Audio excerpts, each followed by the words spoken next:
Well, today's episode, we're going to review two events here. First one is ChocoPro 199, which is going to be a two match only. As you know, we're drawing closer to 200 right now. So I'm excited for that. But right now, just to keep in mind, none of the key players in ChocoPro are in this one. But there are some good moments that are taking place. But also, we're going to review a past event by Big Japan Pro Wrestling, Death Mania IX, that took place this past September of 2021, with 3 championship matches on the line and a couple of good matches we definitely got to enjoy. But also, we got some news updates regarding Hikaru Shida, Kyle O'Reilly, House of Glory, and of course, a brand new signee for AEW. So, let's get started with another episode of Deleted Wrestle Zone.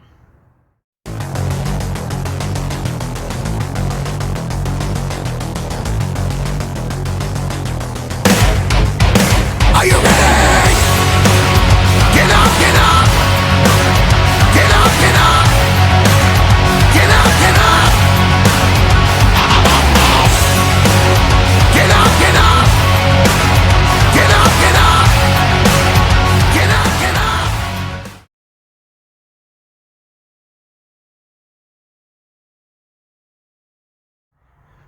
Welcome everybody to Deleted Wrestle Zone. All things that it's pro wrestling with AEW, NXT, New Japan Pro Wrestling, Impact Wrestling, the National Wrestling Alliance, various promotions, wrestlers, matches, and championships.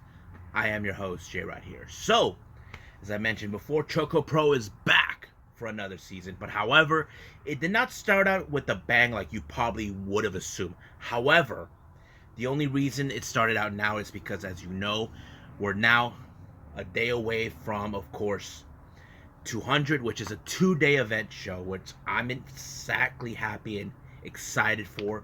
But right now, I just want to keep in mind, in this one, 199, none of the key players are involved, such as Masahiro Takanashi, Chris Brooks, the Best Bros, Jonchiru, none of that. But there are some good moments in this particular match. So let's start out with the first match. The first one is a singles competition between Sayaka Obihiro versus the Lizard, Kappa Kozo. Now, these two have been at each other many times over as singles competitors, or Kappa sneak attacking Sayaka for no apparent reason. So they set up a match.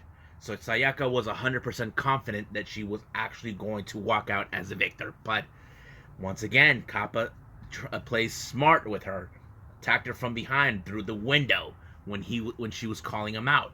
But Kappa is out of his freaking mind. And once again, his little tricks always helps. As there's certain moments when Sayaka puts Kappa, when the mat is folded on top of him, she tries to beat him up. But in the process, every time she finds out that it's not Kappa underneath, it's either her tag partner or some random person. But this time, she didn't even look. She thought she had him right where she wants him. She was about to jump on him when she went through the window, but Kappa showed up out of nowhere. And of course, she lost by pinfall, and she was disappointed. She just doesn't understand what does Kappa has against her. I think maybe Kappa just, I don't know, was messing with her, or whatever the scenario was, but it was more like, why?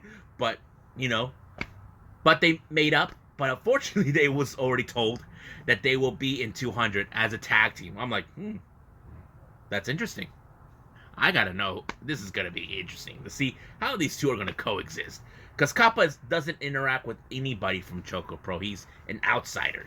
But he normally teams up with people who are like him, like an animal type. But we'll see how that. But however, the other mystery took place right after the match, the post-match. Who in the hell was underneath the mat? Well, it was revealed. It was Tokiko Kirihara. I don't know how he did it. Even Tokiko cannot believe it that she ended up underneath the mat. But it was so funny. I feel sorry for Tokiko. She caught into his web. But that's how things are with him. But anyway, let's get to the main event, which was, of course, tag team action. We got team number 1. Too Much Energy Chiko Shikawa teaming up with Kaori Yoneyama who is a legend in the Joshi wrestling in Japan, taking on Tropico Wild, consistent of Yuna Mizumori and Saki. Now, in the back of mind, I've always thought Tropico Wild is the fan favorite to win this match. The reason is, as you guys know, they were the previous title holders of the Asian Dream Tag Teams before the Best Bros. But now it's like they could be the one team that could actually win the match. However, as you know, Chi has this energy that she collides, she runs, she yells, all of that sort of thing. Coyote, she is one of the most interesting high-speed wrestlers we've seen in years. She's like really amazing. But I think the biggest surprise that somehow they were able to pin Yuna Mizumori in the match. I think it was Chiko Ishikawa who pulled it off, and Coyote was taking care of Saki. This was a major upset. I did not expect that. I would have assumed that Tropico Wild was going to win this one, but they didn't. Of course, Tropico Wild were felt disappointed. They can't believe it happened. I mean, hardly we see Chi win, but those are like rare occasions, but now she did. But I'm happy for her that she actually won. But now let's get to the Jonkin. Now, I did not know who I was going to see. Who did I saw? Other than, I don't think Kappa Koze was in it. I think he took off. But Sayaka took his place. Now she has a new hair look. But the showdown was the most important one. The showdown in Jonkin was none other than Tropico Wild themselves. They ended up in the finals. So Saki had to face her tag partner, Yuna Mizumori. I was like, I don't think it matters because if one wins, both wins. I think that's always been the case for me. But fortunately in this one, today's luck was the person who won was, of course, Yuna Mizumori. I was very surprised. And it was a good show. But I know that 200 for the next one, it will be interesting. I can't wait to see 200. I'm very excited for that particular show. I hope everybody is too. But I think right now it's time for me to end it right here for this one and move on to the next review, which is going to be Big Japan Pro Wrestling.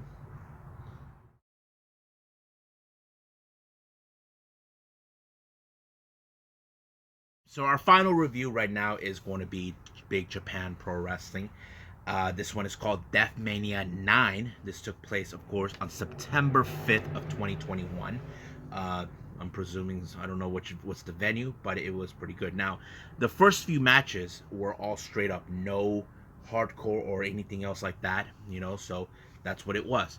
First match we have is tag team action. We have Hiroyuki Suzuki, Takuo Kato taking on Kazumi Kirokura, Takaya Nomura. So it was a pretty good match. I think it was very interesting, but there was a little bit of the technical style in this particular match. But it was, I think, who was it? Nomura, who actually picked up the victory on this one when he pinned, I believe it was Kato. So that's how it ended right there. Next up we have is G-Shock 1010, consistent of Akira Hido and Kanduro Hoshino taking on Jackie Namazuma and Masuya Takahashi. Now, this was one of those matches, that G-Shock, they're in their element. They always are hyped up, but for whatever reason, there's always that screw up. But it was Jackie who picked up the victory when he pinned Akira. So I was like, okay, pretty good. It was really good.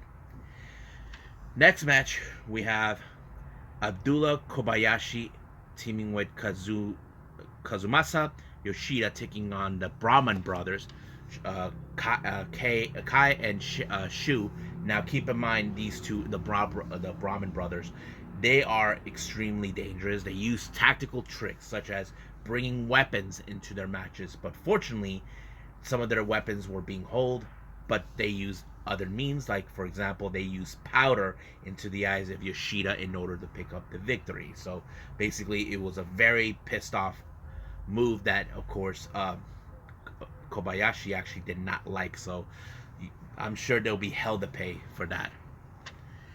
Next up we got, of course, singles action. We got Yuya Aoki taking on Shigehiro Iri. Now Aoki immediately attacked Shigehiro before they announce his name. So he knows how much of a powerhouse Shigeru is. You know, if you guys ever seen him, you know he's really good at what he can do. He's a powerhouse.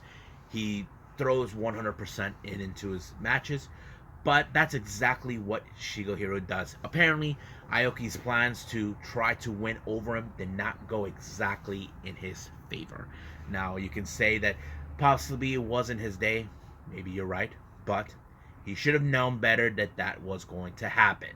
But he actually got taken out by Shigeru when he used his power bomb on him, and boom, right there. Next up, we got is Kengo Takai taking on Yuji Okabayashi. Now, Okabayashi, as always, as you guys always know, he is one of the strongest competitors ever. You know he's a powerhouse, and if you guys ever seen him, he is that guy. But I can tell you, he won by that mean necessary.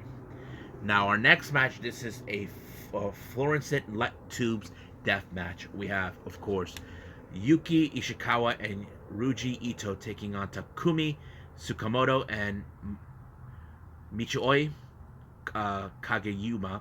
This one, there's light tubes everywhere, all over the ring. They're used as weapons. You know how that works if you guys are into death matches. So that plays out pretty well. But it was, of course, Ishikawa that picked up the victory for his team. And that's how it ends in that favor. Next match is our championship match. We have the BJW tag team titles between Daisuke Sekimoto and Yuji. Who is it? Oh, well. But yeah. So anyway, that's how it roll. Yeah, Seki Yajimoto, Ino. Oh yeah, Yuji Ino. If you guys seen him from DDT, and of course Okami Daichi. Of course Okami consistent of Daichi Mochimoto and Hideyoshi Kamatani. Now this was a tag team match. A lot of good energy on this one. I love tag team. This one was pretty good. I think it was really good on this one. But it was Kamatani who picked up the victory for his team. I think he might have pinned Sekimoto for the win. So basically, Yuji was the powerhouse, so there was no way they could try to pull him down, but it was good. Next up, we got is the BJW Strong World Heavyweight Title, because with challenger Fuminura Abe taking on UC Fumi Nakanoi. This is a pretty good match. It has a little bit of the technical aspect, bit of the submission tactics, but apparently it did not go in the favor for Fuminoru. He got pinned by Nakanoi to retain the title. And then our final match we have is, of course, the BJ Deathmatch Heavyweight Championship in a TLCC Deathmatch between Yuko Miyamoto taking on the champion Drew Parker. Now this was a really insane death match. There was a lot of things that were being used in this one. I don't know, but however, it was Miyamoto who picked up the victory when he jumped on top of this little shelf onto Drew Parker to win the title. So title was exchanged. We had of course a brand new deathmatch heavyweight champion, and I thought it was pretty good. So the real question next now is for Drew Parker. What's next for him? So we'll find out in the future, or maybe for the upcoming events I haven't reviewed yet for this one, but we'll see from there. So I think right now is for me to end the reviews right here. So it's time for me to move on to news updates.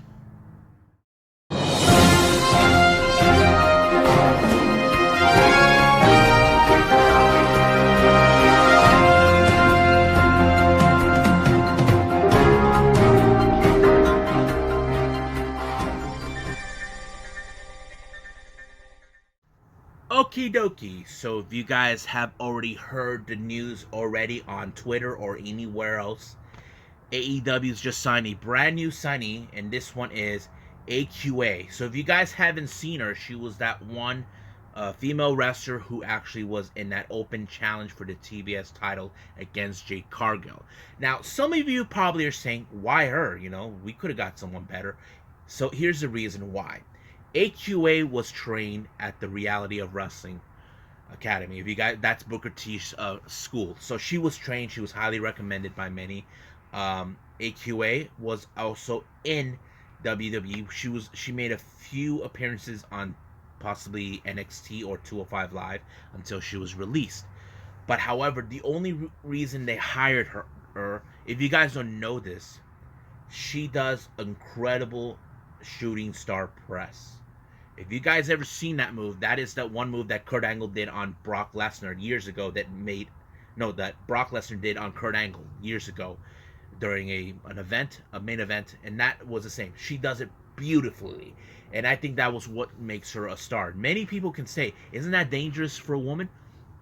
Technically, yes, but if you know what you're doing, it is. Now, I'm not saying it could help elevate, but as you know, there's been certain things that have been changing in AEW, not for the for the worse, but certain things that could possibly help them out or in certain aspects.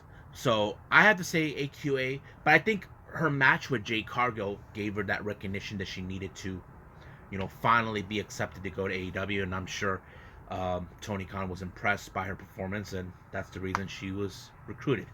But I cannot recall if she ever was in Dark or an Elevation, but we'll see about that. Now, next news we got here, we have the House of Glory back with their next event, Repent. It's just announced. We're still on the Jay White US of A. We are the US of J. So basically, Jay White is continuing his challenges. This time he's challenging Cash Flow of, better known as Ken Broadway, in a match on House of Glory on the 12th of February. I'm kind of excited for this one, and hopefully it's going to be a really, really good match to watch. So this weekend, I think I'm going to be swamped with a lot of wrestling. So I can't wait to share this one with all of you. Next up, some of you probably been wondering what's been going on with Kyle O'Reilly since he debuted. You probably asking yourselves, where the hell has he been? Did they bury him? No, it was just been foretold that he asked for some time off. His wife was due at any given time, and he was there for the birth of his first child, So he asked to be on maternity leave for some time. Now, it's still no clear indication when he'll be back, but I'm sure he will be back. Not sure exactly what storylines they will build. I'm sure a lot of you guys are hoping we're going to see the somewhat version of the Undisputed Era versus the Elite, that sort of thing. It's still open air on that, but we'll get there when we get there. But also, Kyle O'Reilly shoot on NXT 2.0.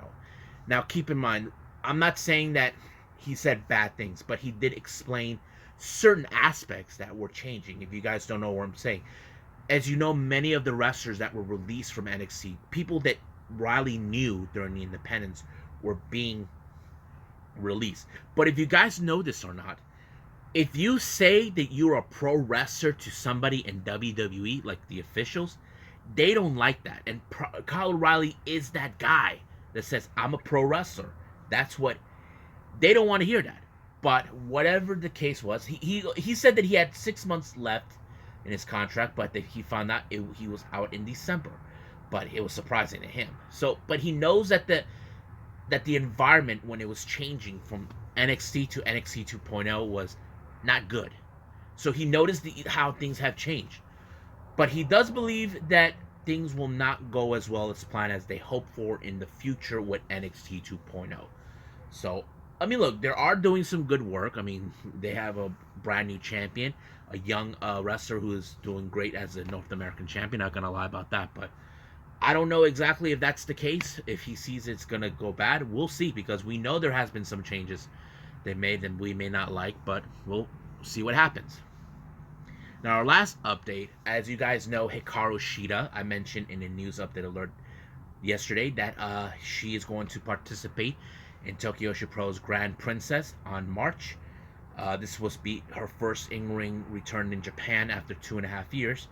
Hikaru Shida spoke out on an article about the struggle she had with AEW. Now, I'm not saying that they treat her badly. I know they treat her great, but it's beyond that for people, what they don't understand. I'm not saying it's a good thing or a bad thing. There's certain things that kind of made a lot of sense.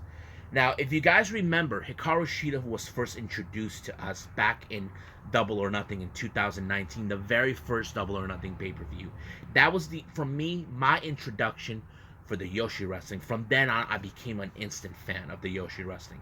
Now, when these girls first came into AEW, that was supposed to be the focal point to expose more, bring in more Yoshi wrestlers from Japan. Like we did see, other than Rio, we had Ryo Mizunami, we got Emi Sakura, we had Lulu, we had Mei Shiruga, but of course Lulu and Mei were hardly on television. Same thing with Emi Sakura. But right now, I did hear that Maya Yukihiki, who is currently with Oz Academy and also freelancer, is interest coming to AEW, and she does speak English. In case all of you need to know, she does have a language spare. She can speak a couple of languages. But Hikaru Shida saying that it was a little bit of struggle and all of that with, trying to make the vocal point. That, of course, she also said she was concerned over Emi Sakura. As you guys know, she came here, tried to make a name for herself with AEW. But she did stated that AEW did not provide a place for them to stay. Try to find, how when you're in WWE, when you go to NXT, you have to find a place in Orlando, that sort of thing. But I don't know. But this is not a good thing or a bad thing, but it's things that we need to understand what's going on.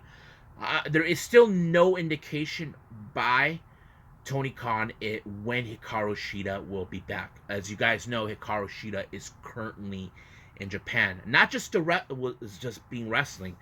She's participating in the latest project with Makai, which is a mixture of theater, wrestling, music, that sort of thing. So if you guys haven't seen them, check out the show. It's called Makai, which is spelled Makai, all capital letters.